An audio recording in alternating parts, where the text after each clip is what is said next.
Hey everybody, this is Dustin, your specialist. So I'm looking at a 2019 Genesis Supreme Vortex, and it's not so much matters really the year or the brand or the style, but I wanted to talk about the Roofline insert molding. We've done tons of pictures, videos, articles on those, right? And so what I want to walk you over to is, if you notice, we'll start down here, right? You see all these brown discoloration lines. Let me zoom in. It's all these brown discoloration lines that are everywhere on this coach. You know, they're all under the windows. It's all on the side. These go all the way up, and guess what? They stop right up there at the roof line. And when we trace them up there, they're actually coming from the backside of that molding. So when you see stuff like that, please don't ignore it. What's happened is the insert molding that runs at that roof line, it's shrunken this way as well as the lengthways. So sometimes people come in and see it like loose from the side, and it'll shrink up, 1 to 6 inches, and that can be at the front or at the rear. When that shrinks up, and that molding's also walking, so this is a big old shoebox, right? As that shoebox is sitting there torquing going down the road, it's actually loosening that molding. So when you're out doing your regular maintenance, or you're doing your body reseals, or if every 3 to 5 years, depending on how often you need it, depending on the sun, the weather, the conditions you live in. We're in California, so it's pretty sunny most of the time. That molding, that insert molding, we recommend that these get replaced in our area at least every 3 to 4 years. Also, soaps and stuff can dry them out besides the sunlight. So that molding is shrunken up.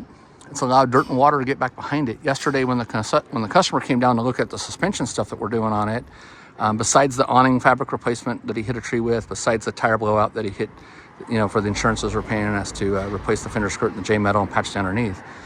I told him, I said, hey, this is shrunk. Crawled up on a ladder, dumped the dirt out of the track so that he could see it.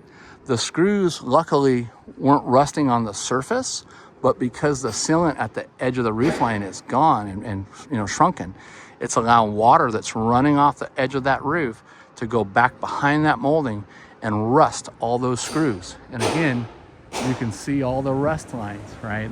So make sure you're staying up on that. Now, here's a funny thing, right? I'm going to pan over to another unit that's on the lot. Again, I'm going to try to cover up the license plate of it.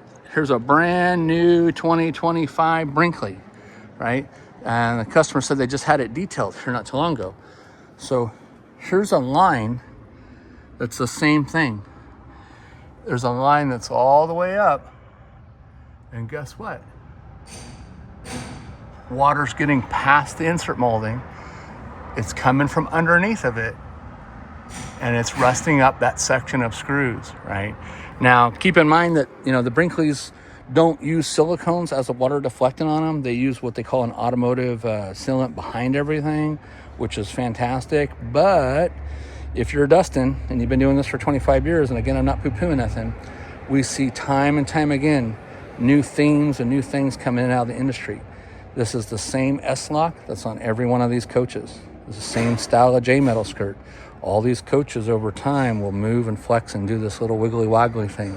So you'll see in other videos and articles where there's no screws in here and the staples have popped out.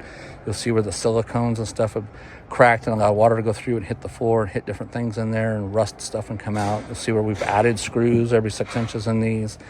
So my fear is that as time progresses and as this coach gets used and walked in, again, movement, flex, and shaking down the road and vibration, that eventually that sealant, like any other sealant, is going to separate and come loose.